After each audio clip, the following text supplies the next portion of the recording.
how I use Claude to prepare for my day. I'll start by having Claude analyze my docs, emails, and Asana tasks.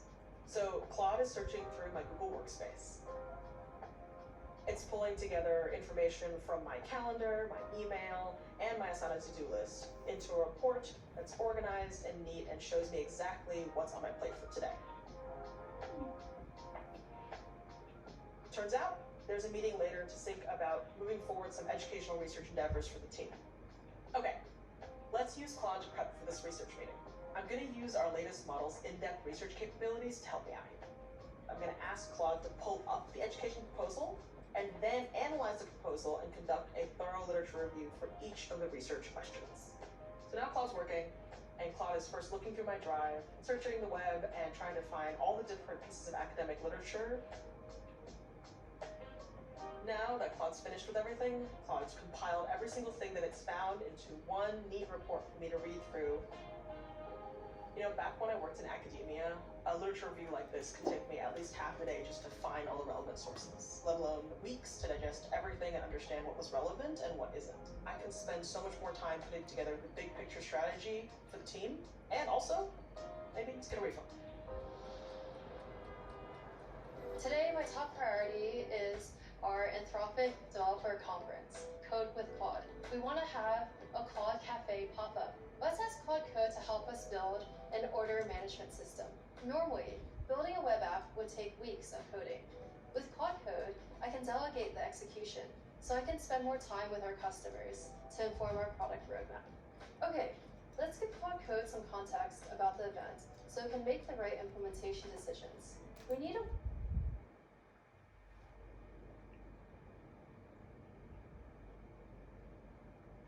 way for users to place orders, for baristas to track orders, and for our operations team to monitor wait times. Let's drop in the mockups from our design team. Cool. Claude is generating a to-do list so that we can see its plan and edit if needed. We can see it's building the web app and setting up the database. Claude checks things off as it finishes. We'll let Claude Code cook and check back in later on its progress. Let's see what Claude Code came up with. We quickly made a working prototype that's ready for testing. Since Claude Code handled the prototype, our engineering team can focus on core features for Claude Code users. As a PM, at the end of every day, I usually have to turn my docs into actual work for the rest of the team. Let me show you how Claude and I can organize my tasks in Asana. I'm using the Asana integration powered by Remote MCP. Let's take the PRD I've been working on and chat with Claude to make sure Asana has everything that we need. First, I'm going to tell Claude to take a look at this PRD and start creating some structured tasks. I'm also going to make sure it assigns each task to the right person on my team and set some deadlines based on our usual sprint cycle. Claude is reading through the PRD and understanding all of the project requirements, and now it's turning them into real tasks in Asana. While it's doing so, it's adding the right deadlines, adding the right metadata, and putting it in the right projects for me to take a look at later. And this is really where we see Claude's intelligence meet its ability to talk to my favorite tools and my favorite software. And just like that, what used to take up most of my evening, I'm now doing in just a few minutes. And that's what it feels like to have Claude as a teammate.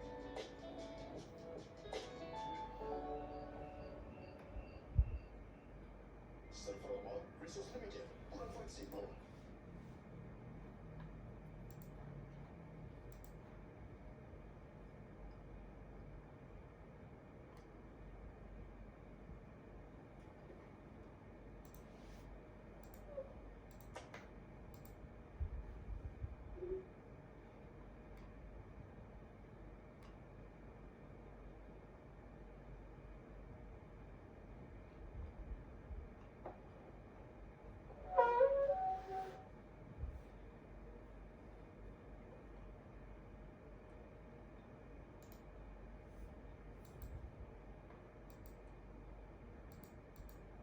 I'm Joe Feller.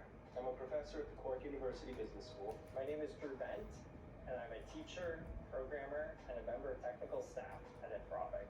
My name is Rick Dakin from the Ringling College of Art and Design. I'm Maggie Vo, and I work on the education research team at Anthropic.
exploration of the AI fluency framework.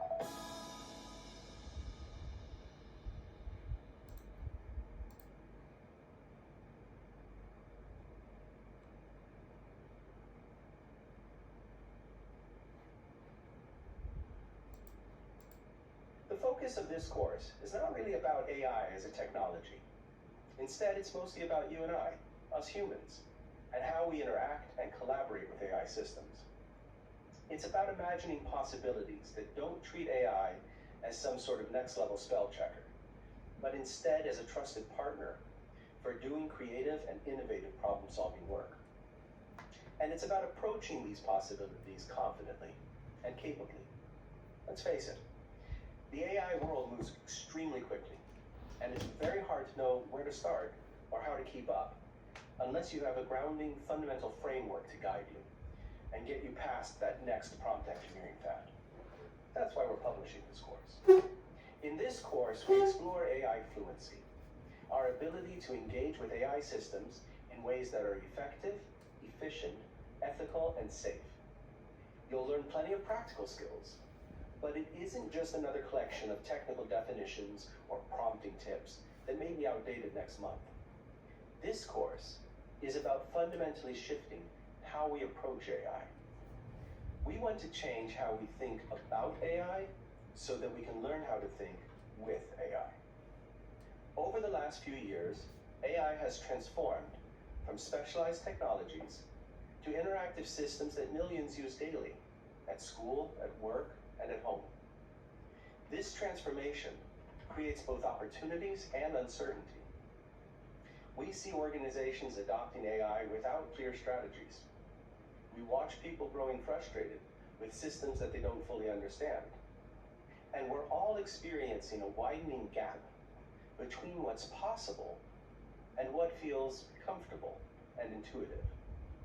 This course exists to help us bridge this gap together. Here's the journey we'll take across this course. First, we'll give an overview of the AI fluency framework, a model for human-AI interaction that we have found useful and powerful. We'll discuss the ways we interact with AI systems and 4 core competencies, which we call the 4D.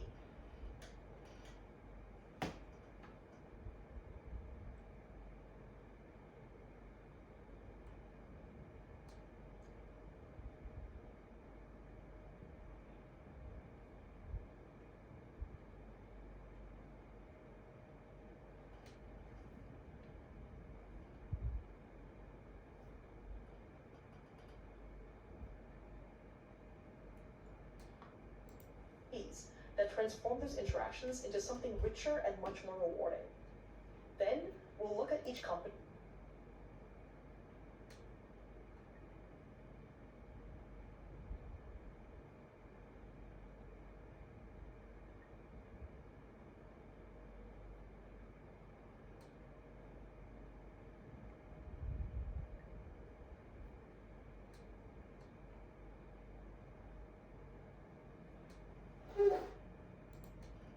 More closely.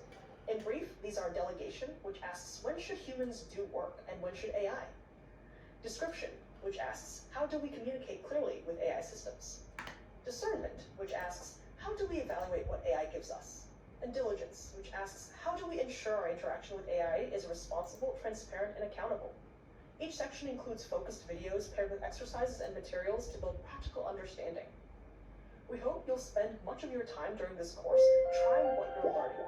You'll also hear directly from a few of us at Anthropic about what makes today's AI different from previous technology, the real capabilities and limitations of these systems, and practical techniques that apply the 4Ds. Most AI training focuses solely on technical skills, like specific prompts, which settings to adjust, or which systems to use. While useful, these skills can quickly become outdated. We're taking a different approach and focusing on core competencies and deep understanding so that you're prepared not just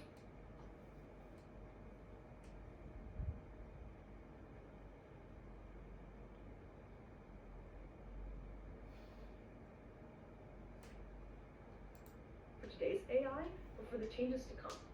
By the end of our time together, you'll have a framework to guide your own interactions with AI, confidence in deciding when and how to engage AI effectively, practical skills for more thoughtful and fluid human-AI collaboration, and the ability to evaluate and take responsibility for the outcomes of these collaborations. Thank you for joining us.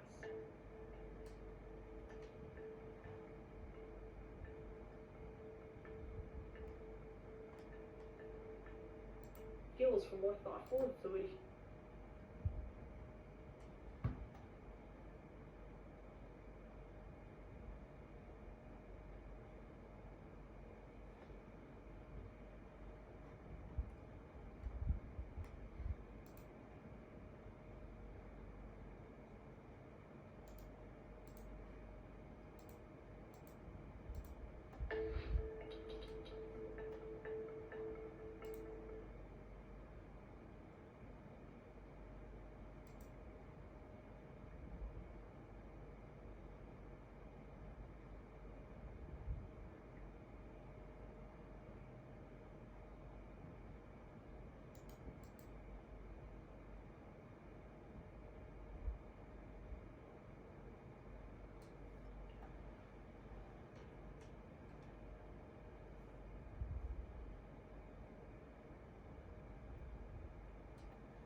Let's begin our exploration of the AI fluency framework that is central to our learning over the rest of this course. What does it really mean to be fluent with AI? Why does it matter? We're living in a fascinating moment of technological change, one that brings both excitement and uncertainty. AI is reshaping how we communicate, create, learn, and solve problems in both our work and personal lives. Many of us now have versatile assistants and virtual collaborators at our fingertips that can help with writing, brainstorming, research. Many of us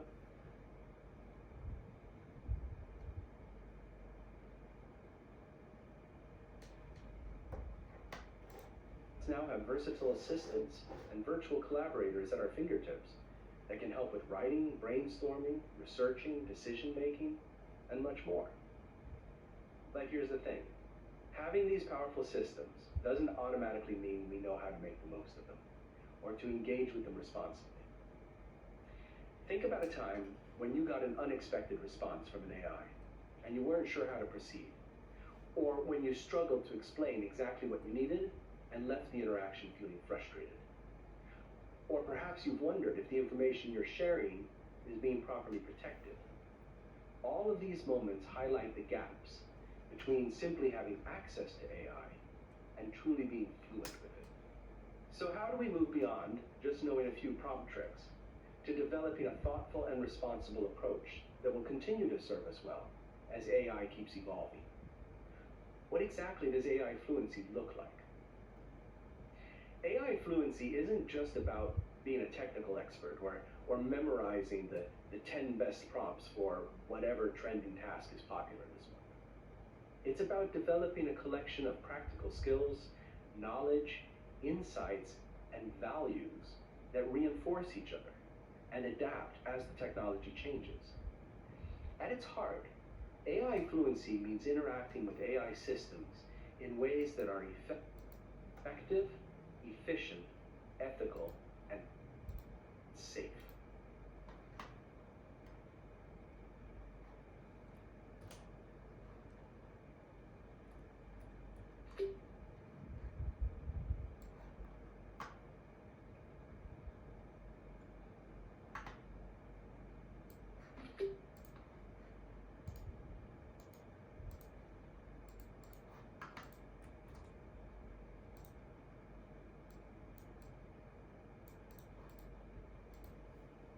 In other words, really maximizing what you get out of your interactions with AI without wasting time and energy, and in an honest and responsible way that protects the privacy and security of yourself and others. Through our research and personal experiences, we found that there are three main ways people engage with AI. Understanding these modes helps us to see why AI fluency needs to go beyond simple prompting.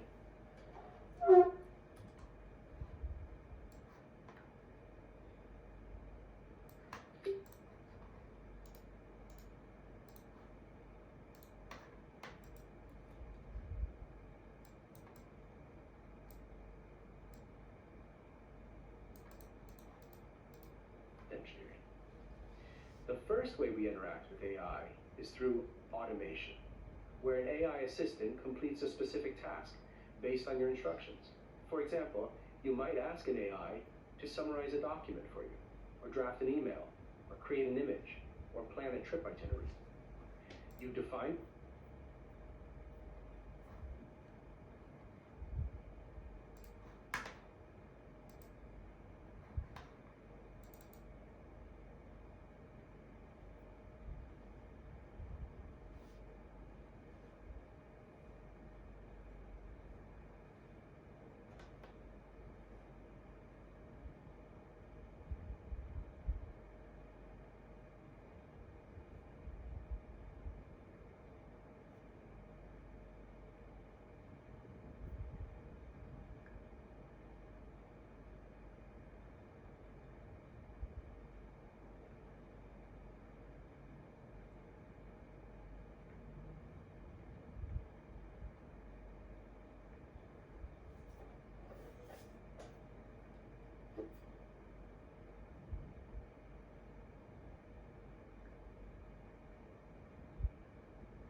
what needs to be done, and the AI executes it. And it works well when you have a clear outcome in mind. But it can be challenging when you're not quite sure yet what you're actually looking for. The second approach is augmentation, where you and the AI assistant collaborate and complete a task together. The AI isn't treated as a machine to automate a task. Instead, it becomes a creative thinking and problem-solving partner. For example, imagine you're developing a character for a story and you're feeling stuck. You might explore this through a conversation with the AI assistant, bouncing ideas back and forth, elaborating on backstories, experimenting with dialogue, and otherwise refining that character. Or perhaps you're working through a difficult architectural problem with an app that you're building. Or maybe you're trying to formulate your thoughts on a complex research topic. In these moments, the AI augments your creativity and thinking. It doesn't do work for you, but helps you do your work better. This approach works best when solutions aren't straightforward, and you need space to explore and experiment. The third mode is agency, where AI works independently on your behalf. For instance, you might set up an AI assistant to categorize incoming emails by topic or urgency, and maybe even begin drafting responses to the most urgent ones. Or you might create an ever-changing interactive experience for visitors to your website, or power a dynamically interactive character in a game. The key idea is that rather than defining specific actions, you're establishing the AI's knowledge and behavior patterns. You become less like a script writer giving exact directions, and more like a director setting a vision. None of these approaches are inherently better than the others. They serve different purposes and excel in different situations. In fact, you might even use all three in a single project. While many start with automation, we found that augmentation and agency are approaches that really take advantage of the unique capabilities of AI, and that these modes often lead to the most creative and effective solutions. Understanding these differences helps us recognize that AI isn't just a tool. It's a technology that can act as a tool, but also as a medium, or as a partner, or co-creator. Sometimes all of these at once. And this shift from mere tool to powerful collaborator gives technology a new role to play in our creative and problem-solving work, which means we also have new roles and need to adapt and develop new skills. These skills are what we describe in the AI fluency framework. Whichever way you engage with AI, there are 4 key areas of competence to develop and master. They form the core of the AI fluency framework, which we'll explore over the rest of this course.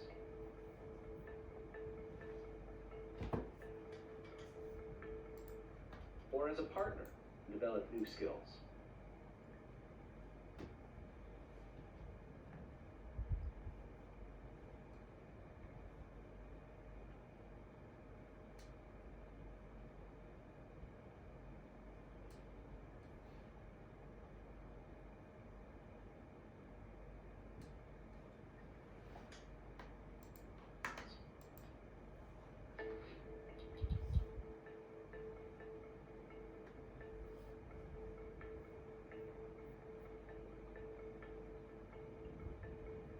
Hi, my name is Rick Dakin from the Ringling College of Art and Design.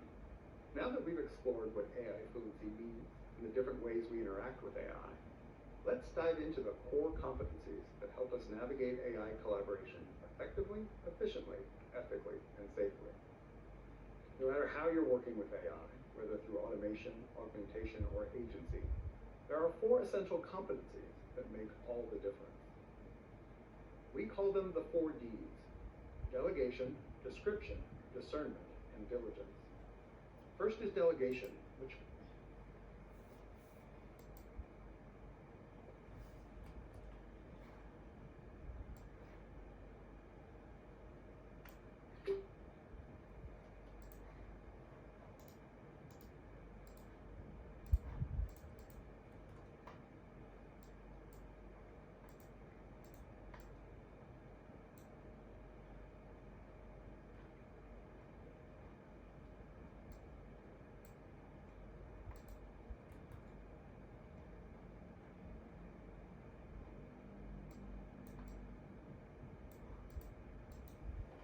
First is delegation, which focuses on the big picture. What are you trying to accomplish? What kinds of work are involved? What work should you handle yourself? And where might AI be helpful? Think about a research project you're working on. You might decide to have your AI assistant review lengthy documents and data, and engage in a thoughtful discussion about the implications and findings. To delegate, recognize what AI can and can't do well, and lastly, thoughtfully divide the work between you, it, versus describing your company's values, target conversations, and style of interaction. Effective description means articulating your needs and vision for success. Ask an AI assistant brand values and audience, and most importantly,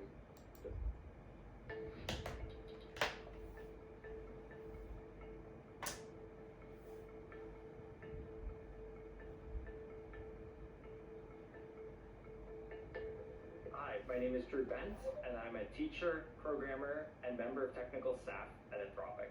Welcome to our exploration of generative AI. In this video, we'll dive into what generative AI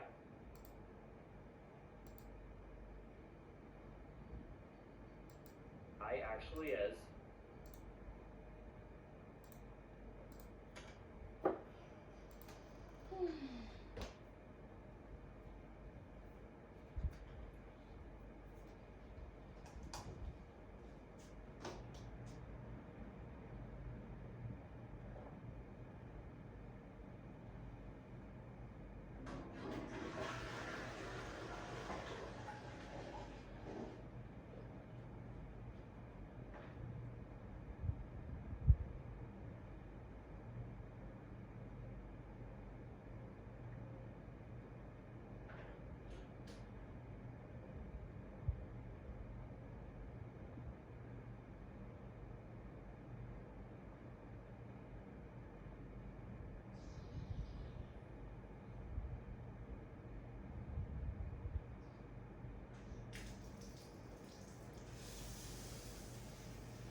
Claude works under the hood and the technological breakthroughs that made these systems possible.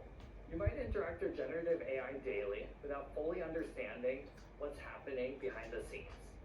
Let's change that. Generative AI refers to artificial intelligence systems that can create new content rather than just analyzing existing data.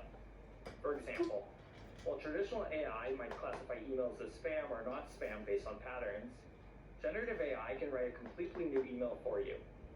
The first approach analyzes and categorizes.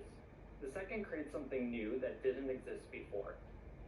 This represents a fundamental shift in AI capabilities. Large language models, or LLMs, like Anthropic's Claude models, are a prominent type of generative AI.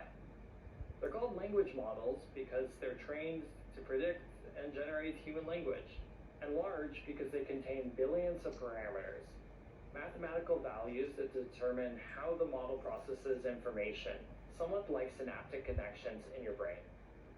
The path to today's generative AI wasn't sudden. It involved three crucial developments coming together at the right time. First, there were algorithmic and architectural breakthroughs that fundamentally changed how AI systems learn. While neural networks have been around conceptually for decades, the development of the transformer architecture of AI wasn't processes information.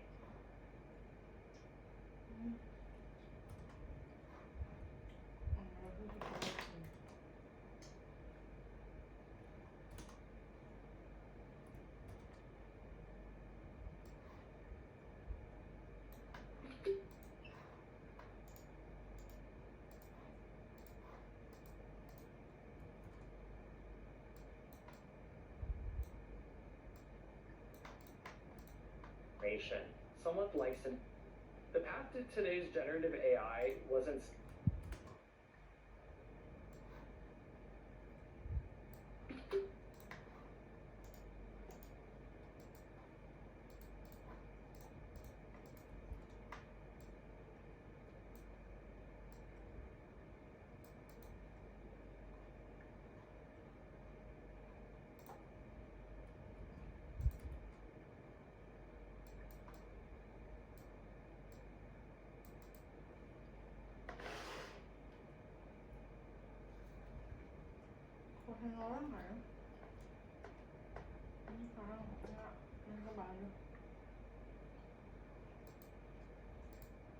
sudden. It involved three crucial developments coming together at the right time. First, there were algorithmic and architectural breakthroughs that fundamentally changed how AI systems learn. While neural networks have been around conceptually for decades, the development of the transformer architecture in 2017 was a game changer. This architecture excels at processing sequences of text while maintaining relationships between words across long passages, which is critical for understanding language in context. Second, the explosion of digital data provided the essential raw material for training. Modern LLMs like Claude learn from diverse sources, such as websites, code repositories, and other texts that represent human knowledge and communication. This vast tapestry of information helps models develop a broad and nuanced understanding of both language and concepts. And third, massive increases in computational power made it possible to train these complex models on all that data. Specialized hardware like GPUs, or graphics processing units, and TPUs, or tensor processing units, along with distributed computing networks, often called clusters, enable processing that would have been impossible just a few building blocks. These empirical findings showed that surprisingly, researchers found under the hood at how these systems actually work, unexplicitly programmed, like reasoning through problems step by step, or adapting to new tasks with minimal instruction. Let's peek under the hood at how these systems actually work. During initial training, also called pre-training, LLMs like Claude analyze patterns across billions of text examples. Imagine reading every website and piece of text you could find, not just to absorb information, but to understand the statistical relationships between words, phrases, and concepts.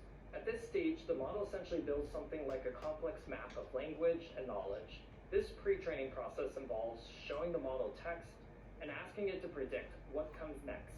Through many iterations, the model gradually refines its predictions, learning the patterns that make language coherent and meaningful. After pre-training, models undergo additional training called fine-tuning, where they learn to follow instructions, provide helpful responses, and importantly, avoid generating harmful content. This often involves human feedback to improve the model's performance, as well as reinforcement learning, which uses rewards and penalties to shape the model's behavior toward being more helpful, honest, and harmless in the case of Anthropic's models. Once models are trained, they are then deployed for you to interact with. When you interact with Claude or another LLM, you're providing a prompt, which is text that the model reads and then continues from based on patterns it learned during training. The model isn't retrieving pre-written answers from a database. Instead, it's generating new text that statistically follows from what you've written. There's also a practical limit to how much information an LLM can consider at once, known as the context window. Think of this as the AI's working memory. The context window includes your prompts, the AI responses, and any other information you've shared. These systems don't have unlimited access to information. Ability to process vast amounts of information during training, allowing it to learn complex and nuanced patterns in language and knowledge. And third, creators. In the next video, we'll explore what these systems can and can't do well, along with their most common or valuable applications.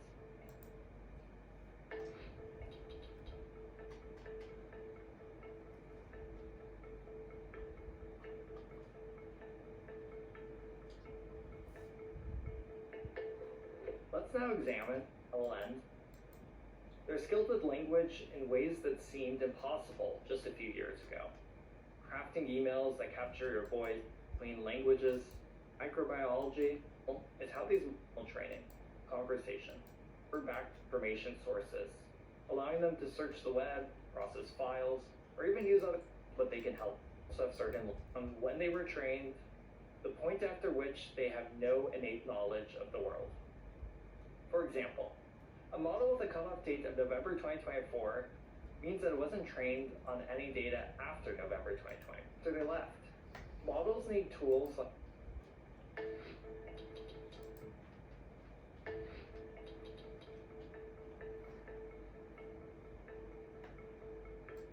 interact with our AI assistant throughout the entire process. Think of prompting like explaining a task to a helpful new colleague who's eager to assist but needs clear directions and expectations. Of designing effective instructions for AI systems like Claude, it's about crafting your questions and providing context in ways that help AI assistants understand exactly what you want. What's fascinating is that effective prompting blends familiar human communication skills with a few considerations specific to AI. Many principles that make for good human conversation, such as being clear, providing relevant context, and giving concrete examples, also apply when working with AI. Yet, there are differences, such as being more explicit about things humans could naturally infer, and accommodating the AI's limited context window, and sometimes, depending on the AI you're working with, using specific formatting that machines can easily process. As AI assistants continue to evolve, prompting best practices evolve too. What works with today's AI systems may be different from what works with tomorrow's. Experimentation is give Claude context about what you want, geography, and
safeguard data in Claude default twice as our portfolio website. What you're thinking?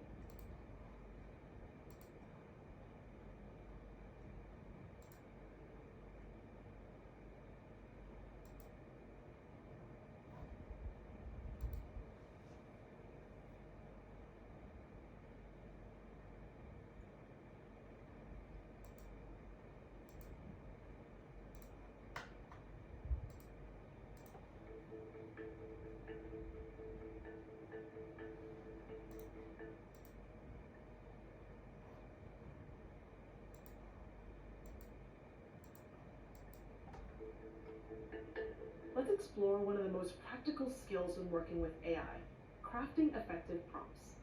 This might sound technical or complicated, and some guides certainly make it seem that way. But at its heart, it's surprisingly straightforward. Prompting is simply how we apply this course's description competency in practice, clearly communicating what we want, how we want it done, and how we want to interact with our AI.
Assistant throughout the entire process. Think of prompting like explaining a task to a helpful new colleague who's eager to assist, but needs clear directions and expectation setting to do their best work. We'll be using Claude throughout this section, but these tips can be carried over to many other AI systems. You might have heard the term prompt engineering tossed around. Prompt engineering is simply the practice of designing effective instructions for AI systems like Claude. It's about crafting your questions and providing context in ways that help AI assistants understand exactly what you mean for being tossed. You might have heard the term prompt engineering throughout this section.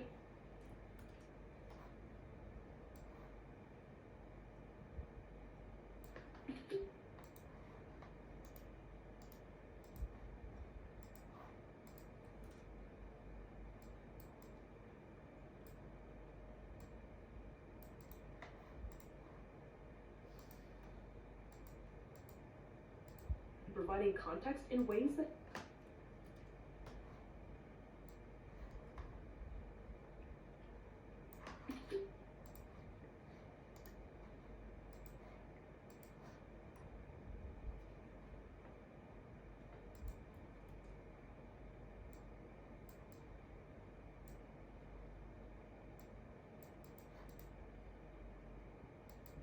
help AI assistants understand exactly what you want.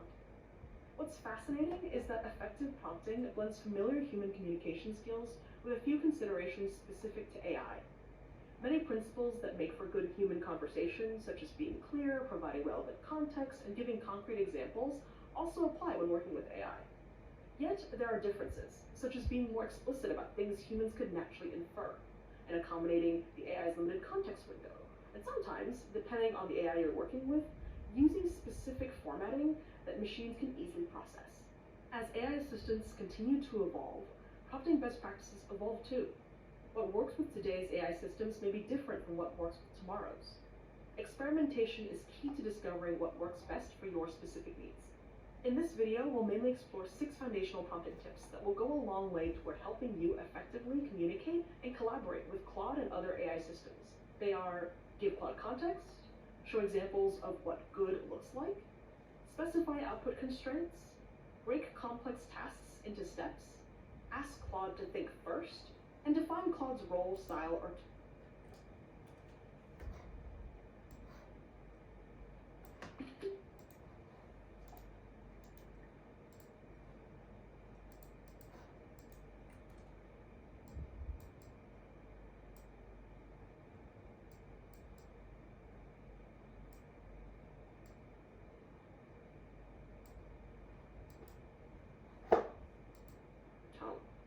first principle is simple but powerful. Be specific and clear about what you want, why you want it, and perhaps most surprisingly, who you are. Let's take a simple prompt. Tell me about climate change. How can we improve this by giving Claude more context? A more specific, context-rich version could look like, explain 3 major impacts of climate change on agriculture in tropical regions, with examples from the past decade. Our baseline prompt was vague and leaves Claude guessing about our interests, level of knowledge, and the depth of detail we're looking for, such as geography and time span. We can even add more context by providing information not just about what we're looking for, but why we're asking and how we'll be using that information that Claude gives us. Now our prompt looks like this. Explain 3 major impacts of climate change on agriculture in tropical regions, with examples from the past decade.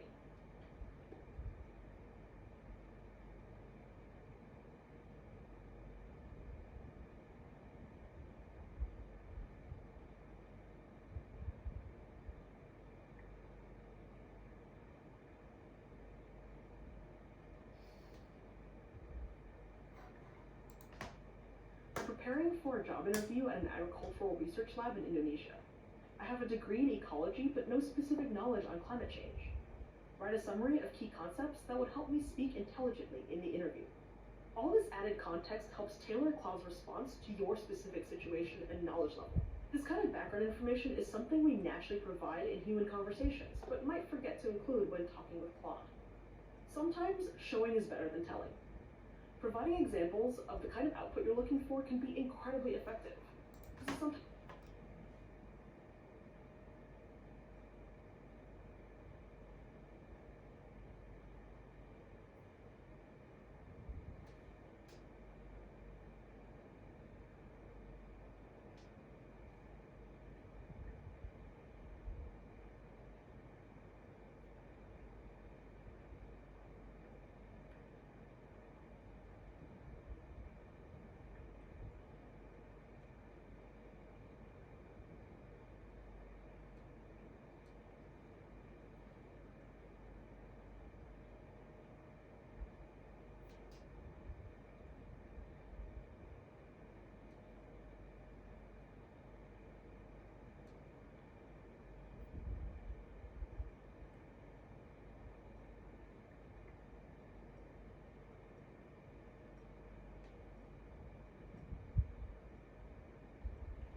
sometimes called few-shot prompting or n-shot prompting in technical circles, where n is the number of examples given.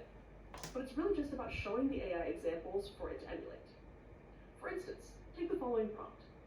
Please convert this technical statement to plain language. The platform implements end-to-end encryption protocols to safeguard data integrity. Claude may already be able to do this to your satisfaction, so we definitely recommend you just try first without examples and see where it leads you. But let's say you have a very specific style you want Claude to follow, and it's harder to explain than to give examples. Your refreshed prompt could look something like this. Here are 2 examples of how to convert technical jargon into plain language. Original. The quantum algorithm exhibits quadratic speedup. Plain. The new method solves problems roughly twice as fast as previous methods. Original. The interface leverages intuitive design paradigms. Plain. The design is easy to understand and use. Now, please convert this complex technical manual to plain language. When providing examples, aim to cover the full diversity of possible prompts, such as examples that cover different cases or styles. This helps Claude better understand the broad range of the pattern you want it to follow. Being clear about output constraints, such as the desired format and length of Claude's response, or the language you want Claude to code in, or the color of the buttons on the web page you want Claude to design, also helps ensure you get exactly what you need. Here's an example of clear and detailed description to ensure Claude delivers exactly what you're looking for. Create a clean, modern, single-page art portfolio website. Include these main sections: hero, about me, skills, portfolio projects, experience, and contact. Make the navigation menu sticky and responsive with hamburger menu on mobile. Use a sunset color palette and add a dark light mode toggle in the navigation. Guidance like this helps Claude structure its response to match your expectations. When you have a complicated request, breaking it down into smaller steps helps Claude follow your thinking and deliver better results. Think about it this way. If you ask a friend to do something for you without specifying how, there's a chance that they may not do it the way you intended them to. We've all been there. Listing out task steps ensures that Claude follows the process you want to in order to accomplish its task. This is sometimes called chain of thought prompting.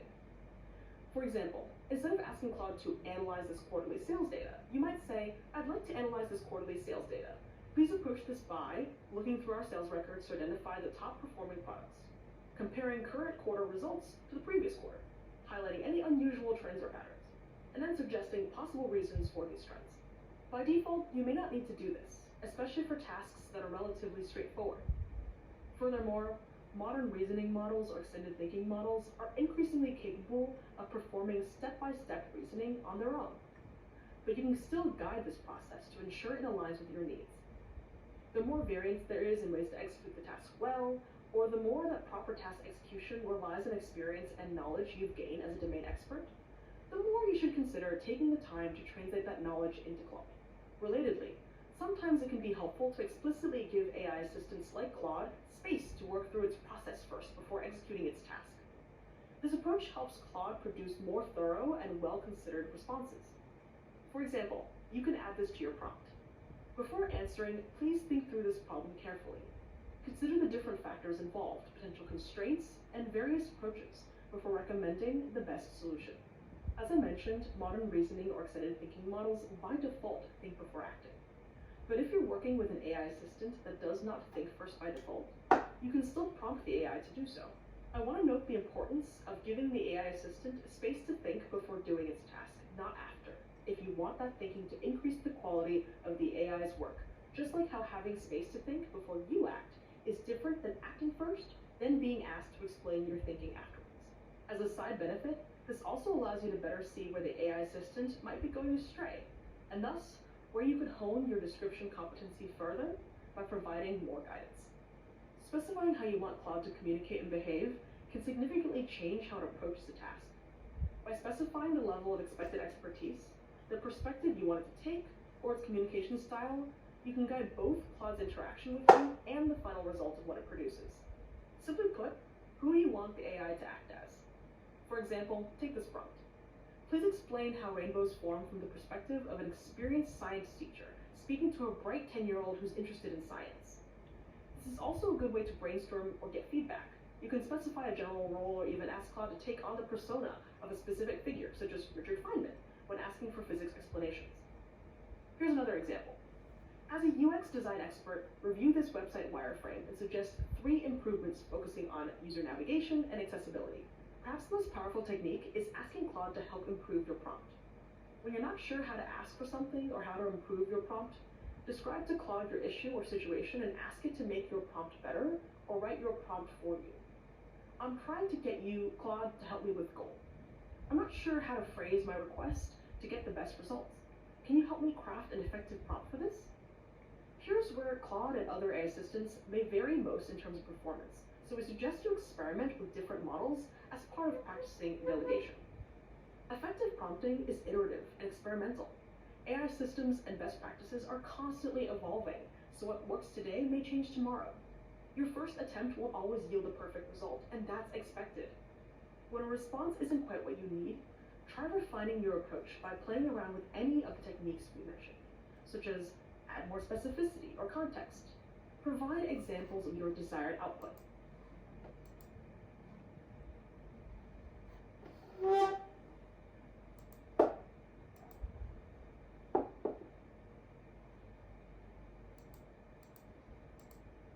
Break the task into smaller steps and try a different technique or combination of techniques. You can also ask for variations, such as, can you give me 3 different versions of this? You can request different formats, such as, instead of a paragraph, could you present this in an interactive artifact? Note that artifacts are a unique way that Claude can create outputs that may be easier to understand or more interesting to digest. You can also check confidence, such as, for factual questions, you can ask, how confident are you about this answer? You can also reset the conversation entirely. Sometimes starting a fresh conversation gives better results than trying to correct the conversation that's gone off track. Use each interaction as feedback to improve your next prompt. Over time, you'll develop an intuition for how to communicate effectively with all AI systems. As you apply these techniques in practice, here's some guidance to recap.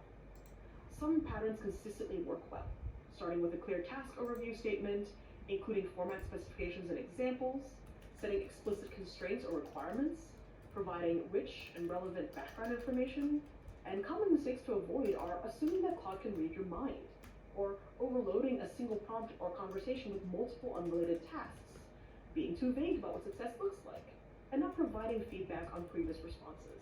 To recap, effective communication with AI systems like Claude combines timeless human communication principles with AI-specific techniques.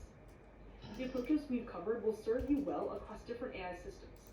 These 6 principles, together with the secret weapon of asking Claude for help, form a solid toolkit for applying the description competence to your AI interactions. Iteration and practice